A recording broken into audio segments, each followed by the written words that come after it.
स्तंभ में, और उसमें जो विषय है वो ये है, जीवन साथी का चयन कैसे करें।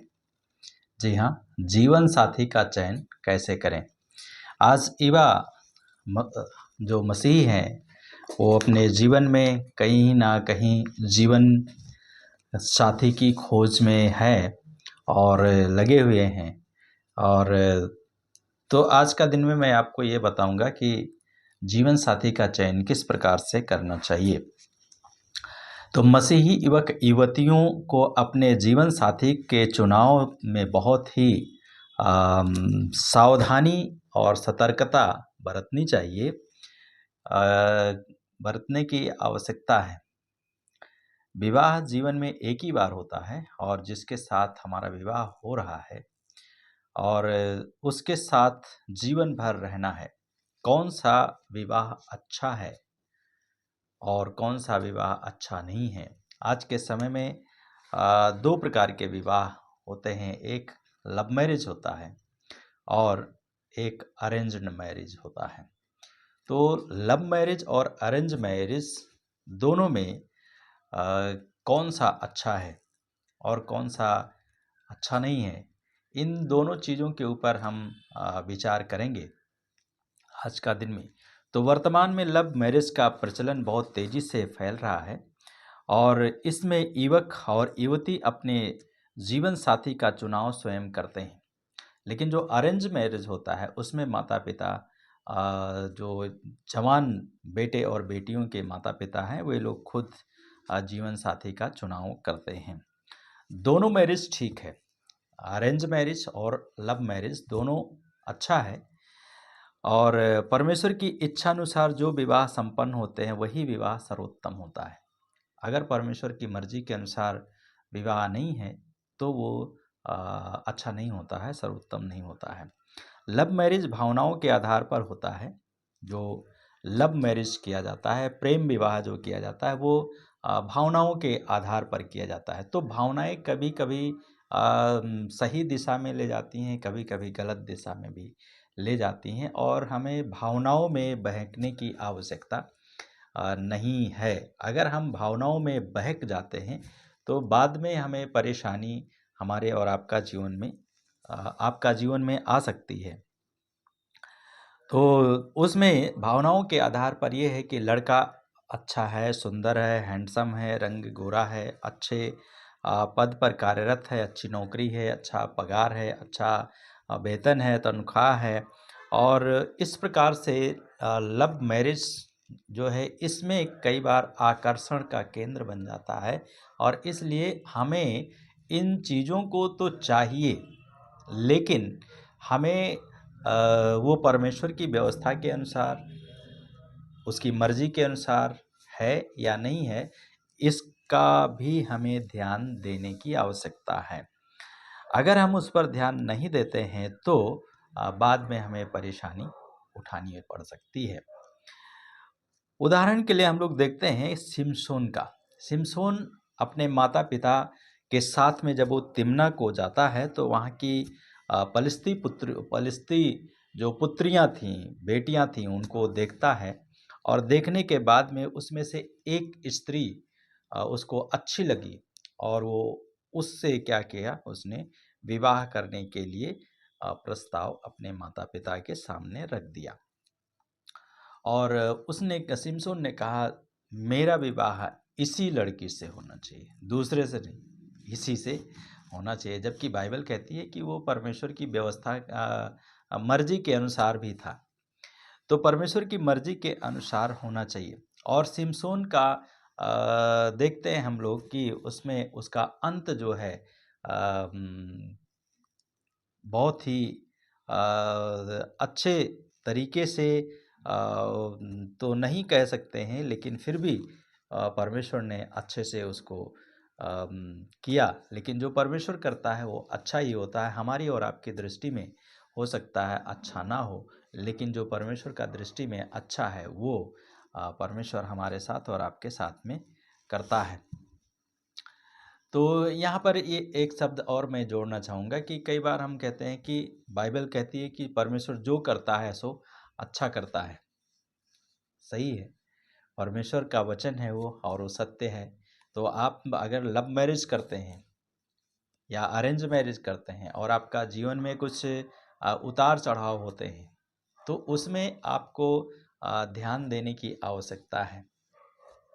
वहाँ पर भी परमेश्वर का मर्जी है। क्यों? क्योंकि बाइबल कहती है कि परमेश्वर जो कुछ करता है सब अच्छा करता है, हमारी भलाई के लिए करता है।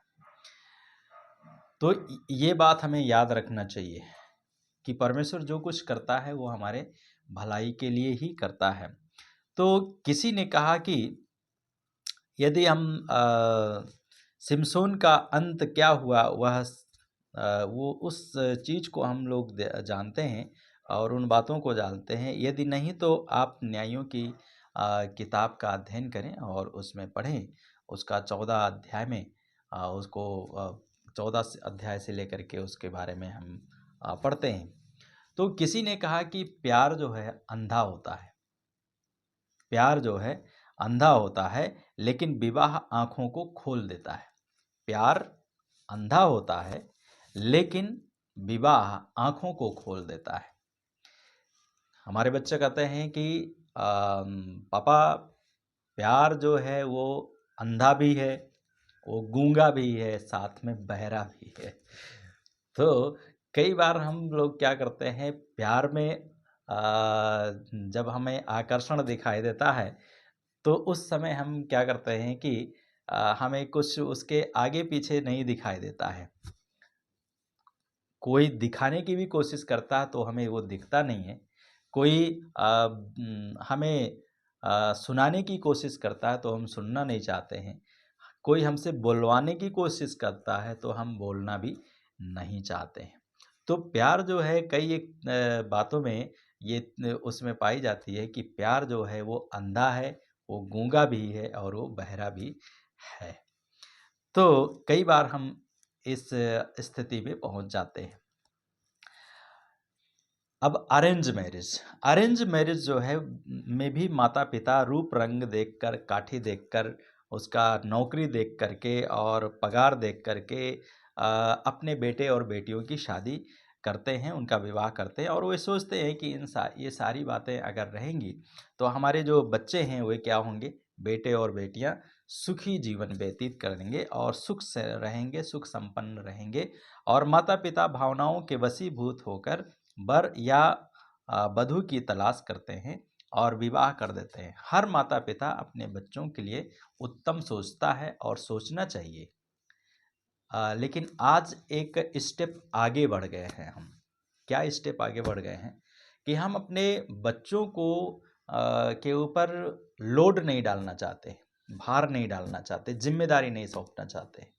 क्या हम चाहते हैं कि हमारे जो बच्चे हैं हम उनके लिए कमा करके बैंक बैलेंस रख दें ताकि हमारे बच्चे क्या हों, अच्छा से रहें। ये मेरे ख्याल से कहीं न कहीं कुछ हम अपने बच्चों के लिए कुछ कुछ गलती कर रहे हैं। तो हमें और आपको उसे सोचने की ज़रूरत है, क्या हम गलती कर रहे हैं? स्वयं हम सोचें। हम उस पे टीका-टिप्पणी करना नहीं चाहते हैं कि आप क्या गलती कर रहे हैं, लेकिन आप उसको सोचिए कि आपके माता-पिता ने आपके लिए कितना बैंक बैलेंस रखा था और आपकी ज़िंदगी आज कैसी चल रही है। और आप अपने बच्चों के लिए जब बैंक बैलेंस रख रहे हैं अधिक से अधिक, मैं ये नहीं कह रहा हूँ कि आप नहीं रखना चाहिए, रखना चाहिए। लेकिन कई बार हम क्या करते हैं, हमारे माता-पिता की जो सोच है आज की, वो ये है कि अच्छा से रहेंगे और उनको मेहनत ना करना पड़े, ज़्यादा परिश्रम ना करना पड़े। तो परिश्रम नहीं करेंगे तो कैसे काम चलेगा? तो इसलिए हम क्या कर रहे हैं, हम उसके बारे में सोचें, विचार करें। ये माता-पिता के लिए एक प्रश्न है कि हम अच्छा कर रहे हैं या अपने बच्चों के लिए खराब कर रहे हैं या दोनों कर रहे हैं। दोनों कर रहे हैं तो दोनों में से सही क्या है, हम उसे करने के लिए प्रयास करें। तो हर माता-पिता अपने बच्चों के लिए उत्तम सोचता है और यह है अच्छी बात है, लेकिन माता-पिता भी वर-वधू की खोज करके गलती कर सकते हैं क्योंकि वो बाहरी चीज़ों को देखकर विवाह कर देते हैं।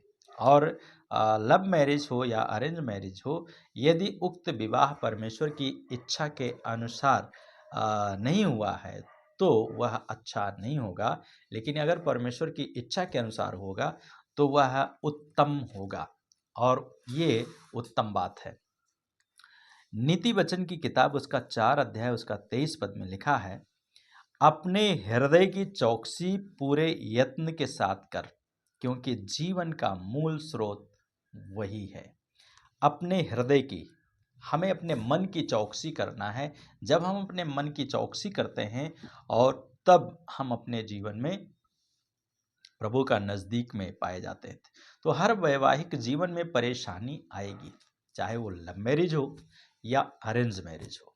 दोनों में क्या होगा, जवान लोगों से मैं यही कहना चाहूँगा कि दोनों में, चाहे वो लव मैरिज हो या अरेंज मैरिज हो, समस्याएं दोनों जगह हैं। ये नहीं कि आपने अरेंज मैरिज किया है तो उसमें समस्या नहीं, या आपने लव मैरिज किया है तो उसमें समस्या नहीं। समस्या हर दोनों विवाह में है। इसलिए आपको ये समझना पड़ेगा कि हम उसको कैसे अच्छा बना सकते हैं। और सलाह भी जब आप लेते हैं तो सही लोगों से सलाह लीजिए। अगर कोई आपको किसी तरीके से उकसाने की कोशिश करता है, आपका मान लीजिए आपका शादी होने वाला है, तो उसमें आप जब देख रहे हैं तो कोई चीज़ किसी को पसंद नहीं है। मान लो आपका दोस्त को नहीं पसंद है, आपके सहेली को नहीं पसंद है, तो आप उनसे जब बात करेंगे तो वो अपने तरीके से बताएँगे। आप अपने तरीके से देखना है, सोचना है, माता-पिता के सामने रखना है, और पासवान है आपका तो उनके साथ रखना है, और तब ये पूछना है कि हम करें तो क्या करें? कैसे करें? तो इसलिए परमेश्वर की इच्छा के अनुसार हमें करने की आवश्यकता है, और इसमें परेशानी आती है, और हर वैवाहिक जीवन में परेशानी आती है और आएगी। लेकिन यदि परमेश्वर की इच्छानुसार विवाह हुआ है, तो एक दूसरे को वही क्षमा करेंगे और अपना संबंध ठीक करेंगे। अगर हम क्षमा करना सीख जाएं, विवाह को अच्छे तरीके से संपन्न करके उसको चलाने के लिए हमें ये शब्द बहुत आवश्यक है, क्षमा। क्षमा, हमें एक दूसरे को क्षमा करना चाहिए, और अपना संबंध हमें ठीक करना चाहिए, और प्रार्थना करके एक दूसरे को हमें शांति देना चाहिए, सांत्वना देना चाहिए। इसलिए विवाह, सर्वोत्तम विवाह वो है जो परमेश्वर करता है। तो परमेश्वर करता है जो उसे वही विवाह अच्छा होता है और सर्वोत्तम है। जो विवाह परमेश्वर की इच्छा के अनुसार नहीं, उसमें परमेश्वर की आशीष नहीं होती है। ऐसे परिवारों में हमेशा क्या होता है, लड़ाई होती है, झगड़ा होता है, और अशांति और मनमानी बनी रहती है। और इससे ना वे स्वयं आनंदित रहते हैं और ना ही उनके माता-पिता। तो दोनों तनाव में ही रहते हैं, होते हैं। लेकिन जो विवाह परमेश्वर की इच्छा के अनुसार होते हैं, उसके मुताबिक होते हैं, उसकी मर्जी के अनुसार होते हैं, उसमें शांति होती है, प्यार होता है, माता-पिता को सुख मिलता है। और इसका सुंदर उदाहरण हम लोग देखते हैं बाइबल में, इसहाक का।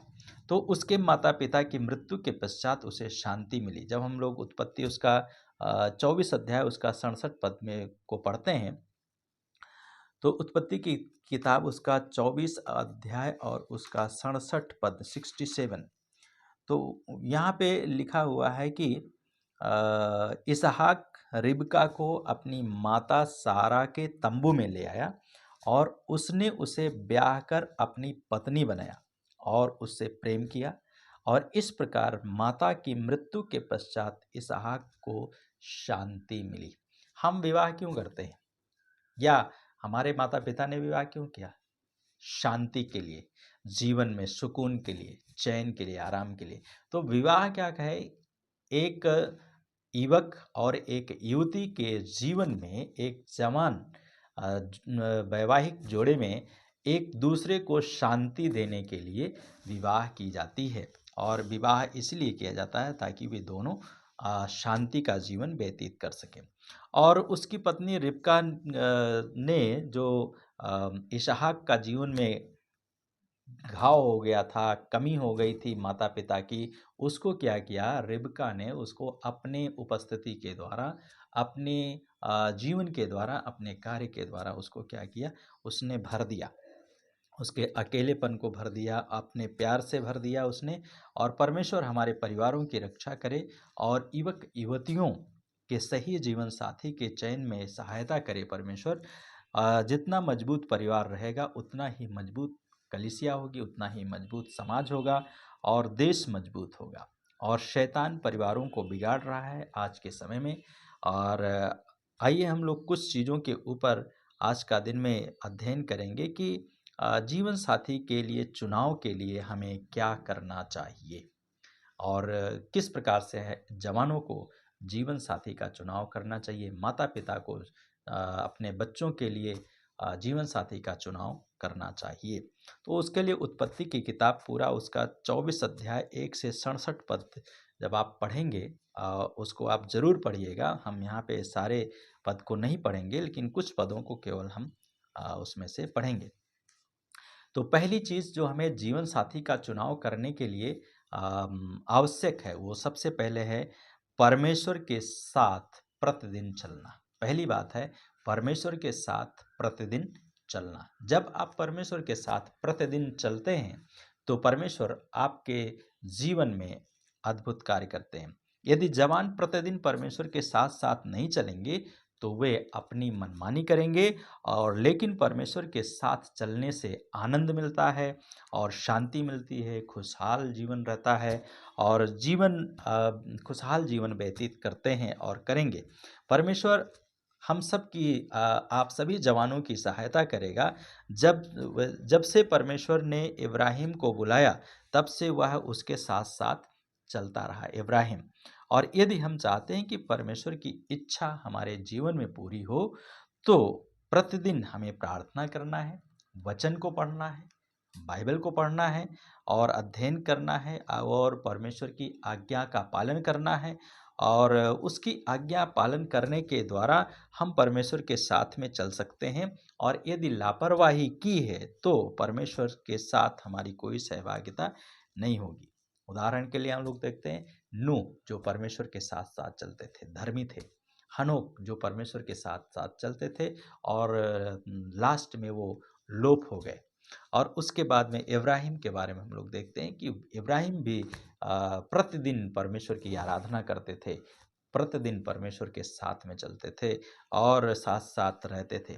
तो हमें प्रतिदिन क्या करना है? अपने परमेश्वर के साथ में चलना है। जब हम प्रतिदिन परमेश्वर के साथ में चलेंगे, तभी हमारा और आपका जीवन में परमेश्वर का सुकून और शांति होगा और तभी हम अपना जीवन साथी का चुनाव सही तरीके से कर सकते हैं।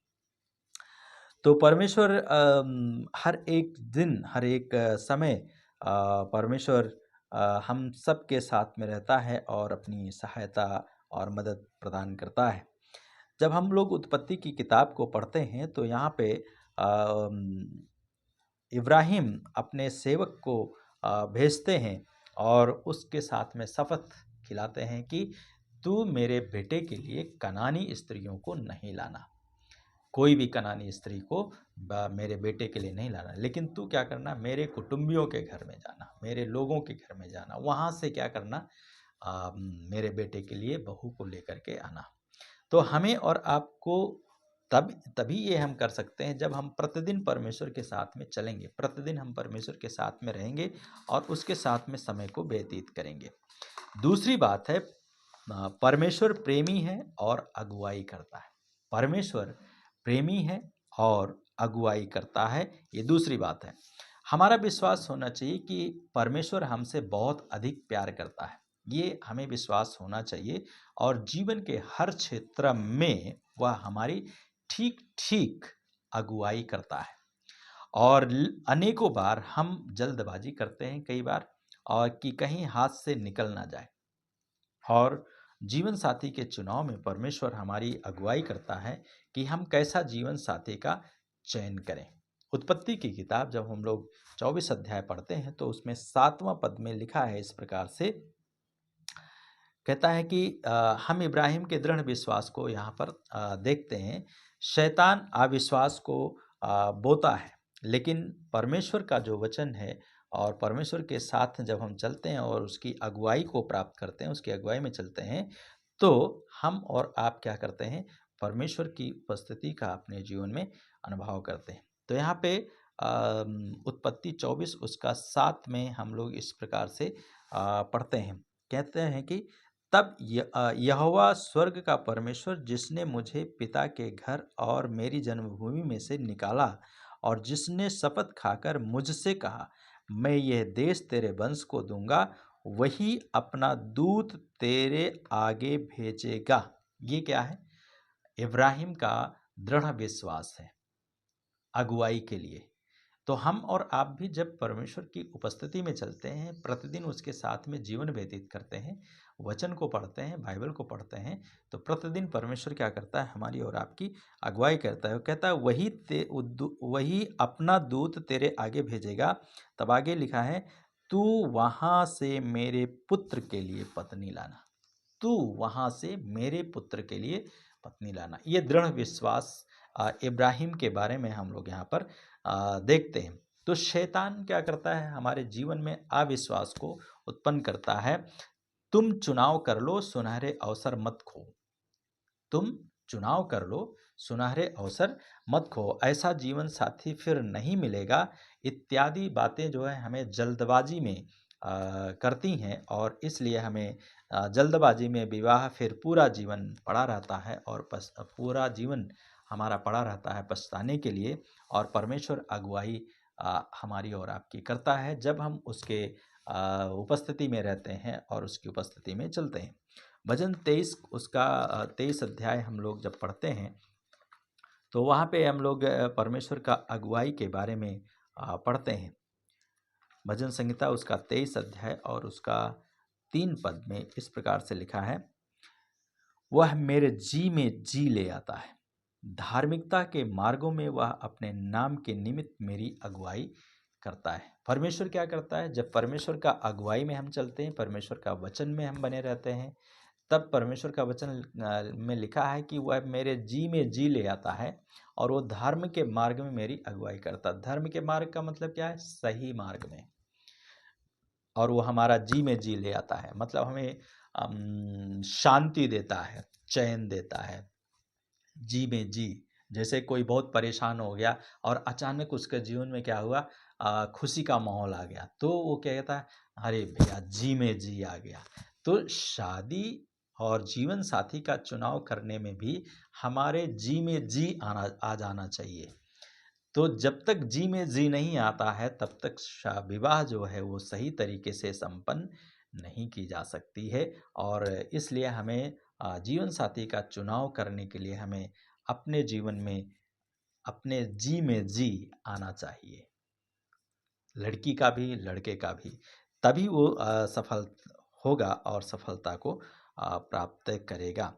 तो यहाँ पे कहता है कि धार्मिकता के मार्गों में वह अपने नाम के निमित्त मेरी अगुवाई करेगा। जवानों, आप जब परमेश्वर के साथ में चलेंगे, आपके जी में जी परमेश्वर लाएगा, शांति सुकून लाएगा, साथ में आपका मार्ग में वो अगुवाई करेगा।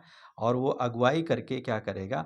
अपने नाम के निमित्त। परमेश्वर किसके नाम के निमित्त? अपने नाम के निमित्त आपका जीवन में परमेश्वर अगुवाई और मदद करेंगे। तब 25 उसका 14 पद में लिखा है, कहता है, यहोवा का भेद वे ही जानते हैं जो उसका भय मानते हैं और उन्हीं पर वह अपनी वाचा प्रकट करेगा। जब हम परमेश्वर का भय मानेंगे, परमेश्वर का डर में रहेंगे, परमेश्वर अपनी वाचा को, अपनी प्रतिज्ञा को, अपने बातों को हमारे और आपका जीवन में प्रकट करेगा। तो जवानों से हमारा यही निवेदन है कि वे परमेश्वर के साथ में चलें और अपने जीवन साथी का चुनाव करने के लिए आपको क्या करना चाहिए? करना है उसका भेद, परमेश्वर का भेद। जब आप विवाह के लिए जाते हैं, चाहे लव मैरिज हो या अरेंज मैरिज हो, तो वहाँ पर दोनों को क्या करना चाहिए? अपनी बात को पिता के सामने रखना चाहिए, यदि विश्वासी आप हैं तो। तो विश्वासी होने के कारण आपको पिता के सामने रखना है। यदि पिता परमेश्वर आप दोनों को अगुवाई देता है, तो उस इस शादी को आप करें। यदि नहीं देता है परमेश्वर, तो आप उन शादी को ना करें। तो भय मानता है उन पर परमेश्वर क्या करता है, अपनी वाचा को, अपनी बात को परमेश्वर क्या करता है, प्रकट करता है। तब 32 का 8 में जब हम लोग पढ़ते हैं तो वहाँ पे पढ़ते हैं कि मैं तुझे बुद्धि दूंगा। परमेश्वर क्या है, जब आप परमेश्वर का उपस्थिति में जाएंगे उसका अगुवाई को प्राप्त करने के लिए, तो परमेश्वर का वचन कहता है मैं तुझे क्या करूंगा, बुद्धि दूंगा। और जिस मार्ग में पर तुझे चलना है, जब आप विवाह के मार्ग पर चलेंगे, विवाह की खोज में रहेंगे, तो विवाह के खोज में भी, जीवन साथी के चुनाव में भी परमेश्वर क्या करेगा, आपका अगुवाई करेगा। और उस मार्ग में जब आप चल रहे हैं तो उसमें आपको परमेश्वर सही मार्गदर्शन करेंगे। और फिर लिखा है उसमें तेरी अगुवाई करूंगा। परमेश्वर कहता है मैं अपनी दृष्टि तुझ पर लगाए रखकर तुझे सम्मति दूंगा।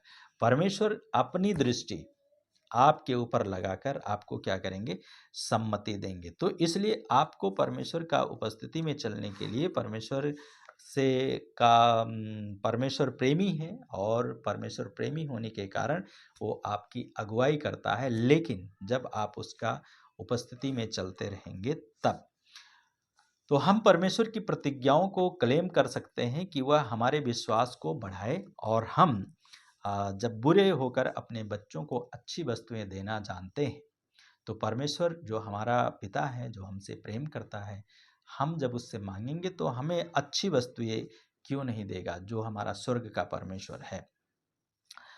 तो जब हम मांगेंगे तो परमेश्वर देगा। तो कुछ के लिए परमेश्वर की इच्छा है कि वे जीवन भर अकेले रहें।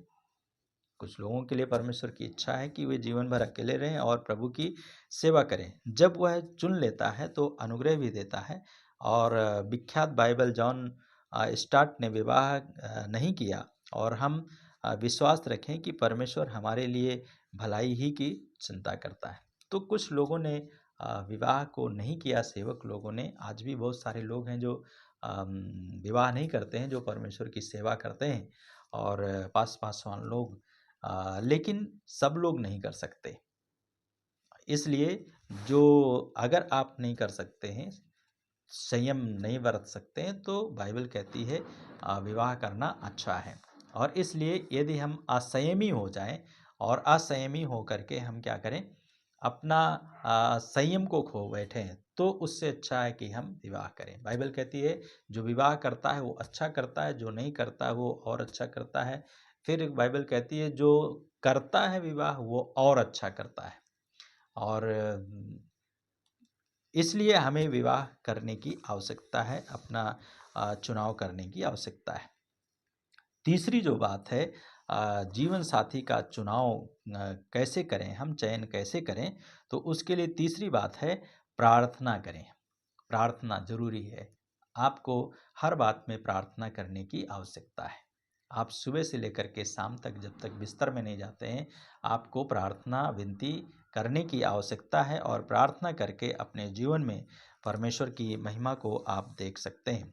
तो जब इब्राहिम ने अपने बेटे इसहाक के विवाह के लिए अपने सेवक को आज्ञा दिया, तो उसने कहा कि तू मेरे बेटे के लिए हमारी जाति के लोगों में से क्या करना, लड़की का चयन करना। और तब सेवक आज्ञा पाकर क्या किया, वो चल दिया।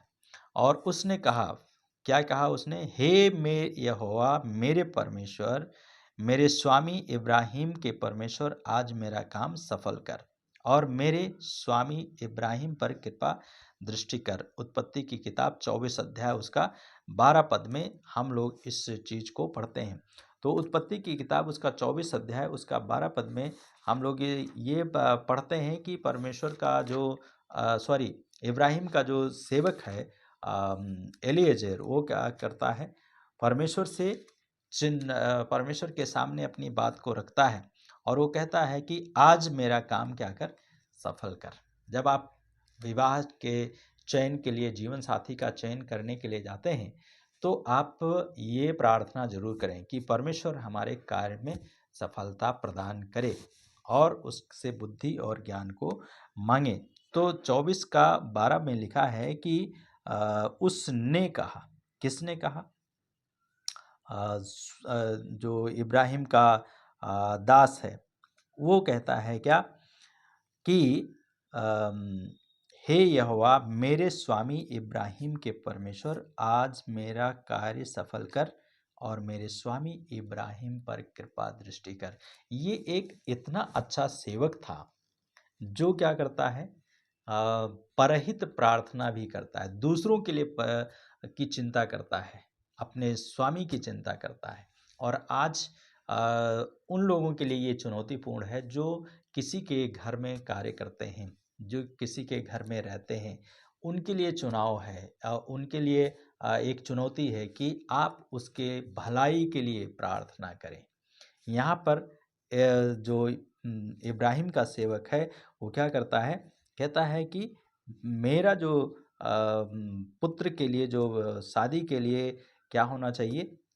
लड़की की ज़रूरत है, बहू की ज़रूरत है, वो मेरे लोगों में से लेकर के आना। और इस चीज़ का वो ध्यान रखता है। और वो जब वो पहुँच जाता है वो मेसोपोटामिया में, और मेसोपोटामिया में पहुँचने के बाद में वो कहता है क्या? आज मेरे काम को सफल कर परमेश्वर। तो हमें भी प्रार्थना इस प्रकार की करने की ज़रूरत है, कृपा दृष्टि को हमें मांगने की ज़रूरत है। तो सेवक ने प्रार्थना किया और 13 पद में उसने एक चिन्ह मांगा। क्या मांगा उसने? कहता है क्या? देख, मैं जल के सोते के पास खड़ा हूँ और नगर वासियों की पुत्रियां जल भरने को आती हैं। क्या करते हैं? करने के लिए आ रही हैं? जल भरने के लिए आ रही हैं। तो वहाँ पे वो चिन्ह मांगता है अपने विश्वास को बढ़ाने के लिए। तब 14 पद में वो चिन्ह क्या है? और अब ऐसा हो कि जिस कन्या से मैं कहूँ अपना घड़ा उतार कि मैं पानी पी सकूँ, और वह ये उत्तर दे, ले पी ले, और बाद में मैं तेरे ऊँटों को भी पिलाऊंगी। यह वही हो जिसे तूने अपने सेवक इसहाक के लिए ठहराया है, और इसी से मैं जान लूंगा कि तूने मेरे स्वामी पर कृपा दृष्टि की है। ये उसने चिन्ह मांगा। आप भी जीवन साथी का चुनाव करते समय चिन्ह को मांग सकते हैं परमेश्वर से। और यदि वो चिन्ह आपको मिल जाता है तो आप उससे विवाह कर सकते हैं। तो इसलिए जीवन साथी का चुनाव करने के लिए क्या करना है? पे हमें चिन्ह की भी ज़रूरत है और प्रार्थना की भी ज़रूरत है, चिन्ह मांगने की भी ज़रूरत है, और परमेश्वर आपको चिन्ह देगा, और उससे जो आप चिन्ह मांगेंगे उसे पूरा भी परमेश्वर करेंगे। तो मेरा विश्वास है कि जब सेवक वधू की तलाश में निकला तो इब्राहिम अपने घर में यूं ही चुपचाप वो बैठा नहीं था, और लेकिन वह अपने घर में ही परमेश्वर से प्रार्थना कर रहा होगा। हर युवक युवतियों को, जवान बच्चों को परमेश्वर से प्रार्थना करना चाहिए कि जिसको तूने मेरे लिए चुना है उसे मेरे लिए सुरक्षित रख। ये आपको ज़रूर प्रार्थना करना चाहिए कि जिसको तूने, हे परमेश्वर, जिसको तूने मेरे लिए रखा है, चुना है, उसको मेरे लिए क्या कर? सुरक्षित रख। जब ये प्रार्थना आप करते हैं तो मैं हर एक जवान से यही अनुरोध करूँगा कि आप इस प्रार्थना को ज़रूर इतना आप प्रार्थना करें कि हे परमेश्वर, तूने मेरे लिए जिसको चुना है उसे मेरे लिए क्या कर? सुरक्षित रख। और किसी से कभी ये ना कहें कि मैं तुमसे प्यार करता हूँ और तुमसे विवाह करना चाहता हूँ। कई बार क्या होता है, ये हम बोल देते हैं, लेकिन हमें ऐसी बातों को बोलने की ज़रूरत नहीं कि मैं तुमसे प्यार करता हूँ, मैं तुमसे विवाह करना चाहता हूँ। हो सकता है जिससे आप कह रहे हैं उसने आपके विषय में कभी सोचा भी ना हो, और इसलिए क्या करना है? हमें प्रार्थना करने की ज़रूरत है, और प्रार्थना करते रहें, और प्रभु एक दिन अवश्य आपकी आवश्यकता को पूरा करेंगे। तो इसलिए प्रार्थना करने की आवश्यकता है। चौथी जो बात है, जीवन साथी का चयन कैसे करें? चौथी बात है, शीघ्रता ना करें या जल्दबाजी ना करें। शीघ्रता ना करें या जल्दबाजी ना करें। धैर्य ना खोएं, धीरज से देखें और शीघ्रता में निर्णय ना करें और चुपचाप रहें। इसी बीच वह पुरुष यह जानने के लिए कि यहोवा ने मेरी यात्रा को क्या किया है, सफल किया है या नहीं किया है, चुपचाप उसकी ओर देखता रहा। तो जो इसने चिन्ह मांगा था, अभी वो चिन्ह को क्या कर रहा है, देख रहा है।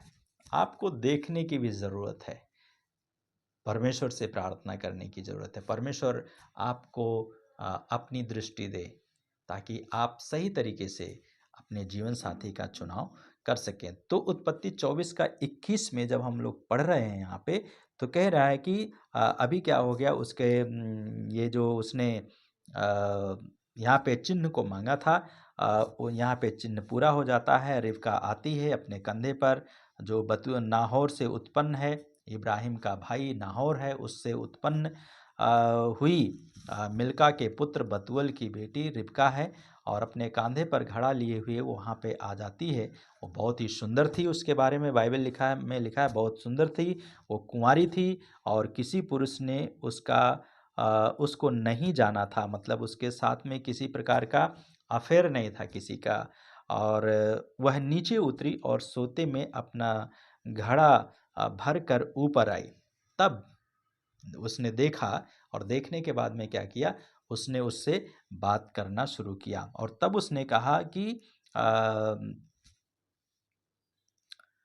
तब उस दास ने उससे मिलने के लिए दौड़ा और कहने लगा, मुझे अपने घड़े में से थोड़ा पानी पिला दे। अभी चिन्ह मांगा था, अभी चिन्ह को पूरा करने के लिए अभी क्या कर रहा है, ये जा रहा है।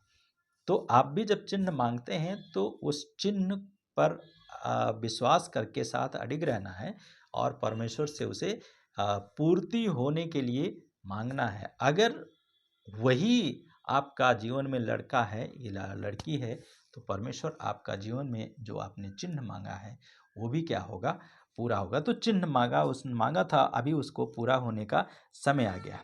और तब उसने क्या किया, दौड़ा और उसने कहा, जब ये बस बात को रखा, पानी पिला दे थोड़ा, तो उसने कहा, वो बोली, रिबका ने कहा, हे मेरे स्वामी पी ले। और उसने फुर्ती से अपने हाथ पर घड़ा उतार कर उसे पीने को दिया अपने हाथ से। और जब उसने उसे पिला चुकी तो उसने कहा, मैं तेरे ऊँटों को भी पिलाऊंगी। और उसने ऊँटों के लिए भी पानी भरा और अब पानी भर करके उसने क्या किया, उनको पिलाया। और तब इसके बाद में ये सब कुछ क्या हो गया, अभी इसका जो मन की अभिलाषा थी, जो प्रार्थना थी, जो चिन्ह था, ये क्या हो गया, पूरा हो गया। अब ये पूरा होकर के क्या किया, ये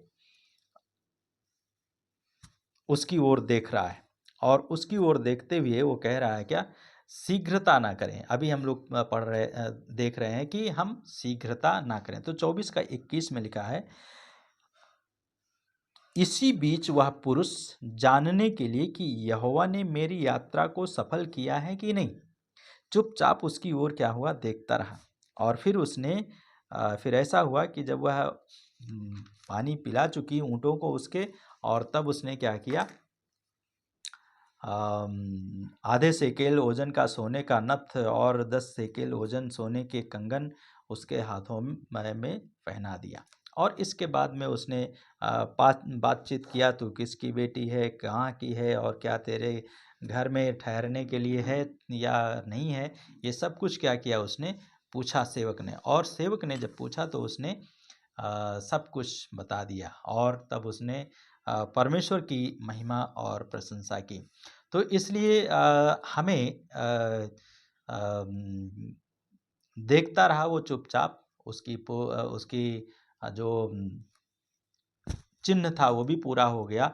और पूरा होने के बाद में वो उसकी ओर देखता रहा। और यदि आपको कहीं किताब मिल जाती है, जैक पूनन की पुस्तक, तो उसमें प्रेम, यौन और विवाह का अवश्य अध्ययन करें। और लेखक लिखते हैं कि जब परमेश्वर की इच्छा जानना चाहें तो अपने को पूर्ण रीति से तैयार रखें कि उसे पूरा कर, हमें परमेश्वर चाहे बाएं भेजे या दाएं भेजे, हमें जाने के लिए तैयार रहना चाहिए। अपनी मुट्ठी को परमेश्वर के सामने हमेशा खुला रखें और कहें, परमेश्वर, मेरा हाथ खुला है, तू चाहे तो ले ले या फिर मुझे दे दे। ये हमें करने की ज़रूरत है। अपनी मुट्ठी को परमेश्वर के सामने हमेशा क्या रखें हम? खुला रखें और परमेश्वर से कहें, परमेश्वर, मेरा हाथ खुला है, तू चाहे ले ले या हमें दे दे। तो इब्राहिम के दास को जब पूरा निश्चय हो गया कि रिबका ही इसहाक के लिए परमेश्वर के द्वारा चयनित की गई है, तब उसने आगे की कार्रवाई को आरंभ करता है। तो हमें कई बार शीघ्रता हम लोग करते हैं, जल्दबाजी करते हैं, तो हमें जल्दबाजी नहीं करना है, परंतु हमें परमेश्वर के उपस्थिति में परमेश्वर का मार्गदर्शन के लिए हमें प्रार्थना करने की आवश्यकता है। तब पांचवी चीज़ है, जीवन साथी का चयन करने के लिए हमें सीमा का उल्लंघन ना करें। हम सीमा का उल्लंघन ना करें। यहाँ पर हम लोग देखते हैं कि इब्राहिम का जो दास है के समक्ष में कुछ शर्त रखी गई कि तू ऐसा करना। यहाँ पे लिखा है 24 का 38 पद में कि परंतु तू मेरे पिता के घर जाकर मेरे कुटुंबियों में से मेरे पुत्र के लिए वधू ले आना। मेरे कुटुंबियों में से मेरे पुत्र के लिए वधू को लेकर के आना। 24 अध्याय उसका उत्पत्ति 24 उसका 38 पद। तो बेटे को लेकर वहाँ कभी ना जाना, अर्थात मेरी निर्धारित सीमा के बाहर मत जाना। तो एक सीमा होना चाहिए। कई बार इस सीमा का हम लोग क्या करते हैं, उल्लंघन भी कर देते हैं, और आज खास तौर से आज के समय में तो समय के अनुसार सब कुछ बदल चुका है, इसलिए लोग इसको भी अच्छा मानते हैं, लेकिन पहले के समय में ऐसा नहीं था।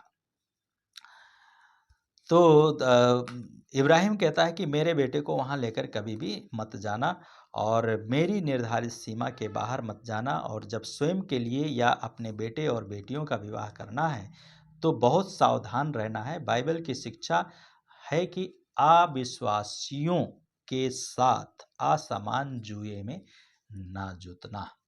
तो युवक और युवती को जो मसीही हैं उन्हें किसी भी तरीके से अविश्वासियों के साथ में विवाह करने की आवश्यकता नहीं है। बहुत आसान होता है कि हम अपने साथ पढ़ने वालों के साथ में प्रेम के जाल में फंस जाते हैं और भी फिर विवाह कर लेते हैं। इसी तरह अपने साथ ऑफिस में कार्य करने वाले को भी पसंद करके हम लोग विवाह कर लेते हैं, और हम भावनाओं में होकर विवाह जैसे मुख्य कार्य को नहीं करना है, बल्कि वचनानुसार हमें कार्य करने की आवश्यकता है। तो जब तक हम परमेश्वर के वचन के अनुसार कार्य नहीं करेंगे, परमेश्वर के वचन के अनुसार जीवन नहीं व्यतीत करेंगे, तब तक हम सही तरीके से जीवन साथी का चुनाव नहीं कर सकते। कई बार ऑफिस में काम करने वाले लोगों के साथ में, कई बार स्कूल में पढ़ने वाले लड़के लड़कियों के साथ में, ऑफिस स्टाफ के साथ में हम लोग शादी का प्रस्ताव रख देते हैं। एक उदाहरण के लिए एक मसीही इंजीनियर लड़की थी, और लड़की थी जिसको अपने समाज में, मसीही समाज में इंजीनियर लड़का नहीं मिला शादी करने के लिए, और उसने अन्य जाति लड़के के साथ में विवाह कर लिया। और इसी प्रकार मसीही लड़कों को मसीही पढ़ी लिखी या कार्यरत लड़की ना मिलने के कारण वे अन्य जाति लड़के लड़की से विवाह कर लेते हैं। परमेश्वर की सीमा का उल्लंघन कभी ना करें। और फिर व्यवस्था विवरण की किताब उसका 7 अध्याय उसका 3 पद, व्यवस्था विवरण 7 उसका 3 में लिखा है, फिर तू उनके साथ अंतर विवाह मत करना। ये परमेश्वर की व्यवस्था है। यदि आप विश्वासी हैं यीशु मसीह का, तो आपको अपने बेटे और बेटियों के लिए परमेश्वर की सख्त व्यवस्था है कि आप अंतर जातीय विवाह ना करें। मसीह में है, यीशु को जानता है, जानती है, चाहे वो किसी जाति से क्यों ना आई हो, आप उसमें कर सकते हैं। लेकिन यहाँ पे कह रहा है, बाइबल कहती है अंतर जातीय विवाह का मतलब यह है कि आप यदि विश्वासी हैं और जिसके साथ में आपकी शादी होने जा रही है वो विश्वासी नहीं है, तो आप उसके साथ में शादी ना करें। ये मेरी नहीं, परंतु ये बाइबल की व्यवस्था है और बाइबल हमें इस बात की आज्ञा देती है। फिर कहते हैं कि तू ना तो अपनी पुत्रियां उनके पुत्रों को देना और ना उनकी पुत्रियों को पुत्रों के लिए दे लेना। ना तो अपने बेटे को देना है, ना अपनी बेटी को देना है, ना लेना है। दोनों, बेटा और बेटी दोनों क्या है, ना देना है ना लेना है। ये परमेश्वर की व्यवस्था है। इसलिए हमें और आपको क्या करना है कि परमेश्वर की व्यवस्था के अनुसार चलने के लिए हमें अपने जीवन में सीमा का उल्लंघन नहीं करना है। हमें सीमा के दायरे में, अपने दायरे में रहना है और उसके अनुसार विवाह का प्रस्ताव रखना चाहिए। छठी बात है जवानों को कि जीवन साथी का चुनाव कैसे करें। नंबर 6 है अविश्वासी या नामधारी से विवाह ना करें। अविश्वासी या नामधारी, केवल नाम का मसीही है, हमें ऐसे लोगों से भी शादी नहीं करना चाहिए। ये मेरी नहीं, परंतु ये बाइबल की ये व्यवस्था है। दूसरा कुरिन्थियों 6 अध्याय उसका 14 पद में लिखा है, अविश्वासियों के साथ असमान जुए में ना जुतो। अविश्वासियों के साथ असमान जुए में ना जुतो। जैसे खेत की जुताई करनी है तो गाय के साथ में बैल को हल चलाने के लिए नहीं डाल दिया जाता है, या गाय के साथ या बैल के साथ में भैंस को या भैंसा को नहीं उसको जुआठा उसके कंधे पे डाल दिया जाता है। उसी प्रकार से विवाह भी करने के लिए बाइबल कहती है कि अविश्वासियों के साथ में विश्वासी का विवाह नहीं होना चाहिए। और फिर कहती है, बाइबल कहती है, क्योंकि धार्मिकता का अधर्म से क्या मेल। धार्मिकता का अच्छे लोगों से, अधर्मी लोगों से, दुष्ट लोगों से और अधर्मी लोगों का मेल नहीं हो सकता। जिस प्रकार से, उसी प्रकार से एक मसीही का और एक अन्य जाति लोगों का मेल नहीं हो सकता है। फिर कहती है, बाइबल कहती है, ज्योति के अंधकार से क्या संगति। अगर रोशनी में हम चल रहे हैं तो रोशनी में हमें चलते हुए परमेश्वर का महिमा करना है।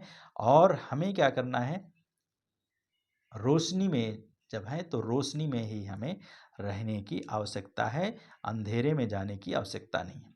तो मेरे विचार से कुंवारा या कुंवारी रहना अच्छा है, बजाय इसके कि नामधारी मसीह से विवाह कर जीवन भर के लिए दुख उठाएं हम। और अनेक स्त्रियों ने इसलिए विवाह नहीं किया क्योंकि उनको विश्वासी लड़का नहीं मिला। कई बार हम सोचते हैं कि विवाह उपरांत हम उसे विश्वासी बना लेंगे। कई बार हो भी जाता है, लेकिन कई बार ये नहीं होता है। तो होता वहाँ है जहाँ पे अभी हमने पहले कहा था, चिन्ह मांगना है, प्रार्थना करना है। अगर उसमें है तो आप उससे कर सकते हैं, लेकिन नहीं है तो नहीं कर सकते। जैसे पिछले समय में हमने पंडित धर्म प्रकाश शर्मा जी के बारे में कहा था, शादी के बारे में, कि वो एक पासवान की लड़की थी, वो प्रार्थना कर रहे थे और वो उन परमेश्वर ने कहा कि तुम्हें इससे शादी करना है। और पंडित धर्म प्रकाश शर्मा जी विश्वास नहीं करते थे, विश्वासी नहीं थे, लेकिन परमेश्वर ने उनसे भी कहा कि तुम्हें इस लड़की से शादी करना है। जबकि शादी होने के बाद में काफ़ी पासवान की जो बेटी थी जिससे शादी हो गई, वो उसको प्रताड़ित किया उन्होंने, कई बार कष्ट दिया, दुख दिया, मारा पीटा भी। लेकिन बाद में क्या हो गया, परमेश्वर ने उसके जीवन को परिवर्तित कर दिया। तो अगर ऐसा है तो आप कर सकते हैं, लेकिन अगर ऐसा नहीं है तो आप ना करें। तो कई बार हम लोग इस प्रकार का विचार रखते हैं। तो विश्वासी लड़का है या लड़की है और जिससे शादी हो रही है वो विश्वासी नहीं है, तो हम लोग उससे भी शादी कर लेते हैं। लेकिन अगर परमेश्वर कहता है, आपने चिन्ह मांगा है, परमेश्वर ने दिया है, तो आप करें, अन्यथा ना करें। क्योंकि हम उसके बाद में विश्वासी हम उसको नहीं बना सकते हैं। लेकिन परमेश्वर ने अगर कहा है तो वो परमेश्वर करके देगा आपका जीवन में। तो विवाह के उपरांत हम उसे विश्वासी बना देंगे, सावधान रहें, आपका ऐसा सोचना एकदम गलत है। घुट घुट कर जीने से अच्छा है कि विवाह ही ना किया जाए। अतः जो अपनी कन्या का विवाह कर देता है वो अच्छा करता है, परंतु जो विवाह नहीं करता वो और भी अच्छा करता है। पहला कुरिन्थियों की किताब 7 अध्याय उसका 39 पद में इस प्रकार का पौलुस हमें शिक्षा देते हैं कि जो अपनी कन्या का विवाह, जो अपनी बेटी का विवाह कर देता है वो अच्छा करता है, लेकिन जो नहीं करता है ऐसी स्थिति में, जहाँ पे दोनों मेल नहीं खा रहे हैं, ऐसी स्थिति में वो और भी अच्छा करता है। ये नहीं कि शादी नहीं करता है तो वो अच्छा कर रहा है, अच्छा नहीं है। लेकिन यहाँ पर उसको ऐसा नहीं मिल रहा है, तब नहीं कर रहा है, तब वो अच्छा कर रहा है। तो इसलिए हमें नामधारी या अविश्वासी लोगों के साथ में विवाह जीवन साथी का चयन हमें नहीं करना चाहिए। तब अंतिम बात है कि जीवन साथी का चुनाव करने में हमें कैसे करना चाहिए, वो है सातवीं और अंतिम बात, प्रशंसा, स्तुति व धन्यवाद की आत्मा में रहें। हम परमेश्वर का धन्यवाद करें, उसके नाम की महिमा करें। जिस प्रकार से हम लोग यहाँ देखते हैं उत्पत्ति की किताब में 24 अध्याय का उसका 26 और 27 पद में, जब इब्राहिम का सेवक ने देखा कि मेरी जो यात्रा है वो सफल हो गई है, तब उसने क्या किया, परमेश्वर पिता की स्तुति की, उसने आराधना की और उसको परमेश्वर को क्या किया, उसने धन्यवाद दिया। तो यहाँ पे लिखा है कि 24 अध्याय उसका 26 और 27 पद में इस प्रकार से लिखा है, तब उस पुरुष ने सिर झुकाकर यहोवा को दंडवत किया। और कब दंडवत किया, जब उसकी प्रार्थना और उसकी जो चिन्ह मांगा था वो पूरा हो गया, तब उसने क्या किया, परमेश्वर को धन्यवाद दिया उसके घर में पहुंच करके। और कहता है कि उस पुरुष ने सिर झुकाकर प्रभु यहोवा को दंडवत किया, मतलब उसकी प्रशंसा की। तब 27 पद में लिखा, उसने कहा, मेरे स्वामी इब्राहिम का परमेश्वर प्रभु यहोवा धन्य है, जिसने मेरे स्वामी के प्रति अपनी कृपा दृष्टि व सच्चाई को त्याग नहीं दिया है। मार्ग में मेरी अगुवाई भी करके यहोवा ने मुझे मेरे स्वामी के भाइयों के घर पहुंचा दिया। क्या किया, अभी यात्रा सफल हो गई। सफल होने के बाद में क्या करना है, हमें परमेश्वर को धन्यवाद देना है। इब्राहिम का जो सेवक है वो क्या किया, जैसा इब्राहिम ने कहा था वैसा उसने उसकी बात को माना और ठीक वैसा ही होता है।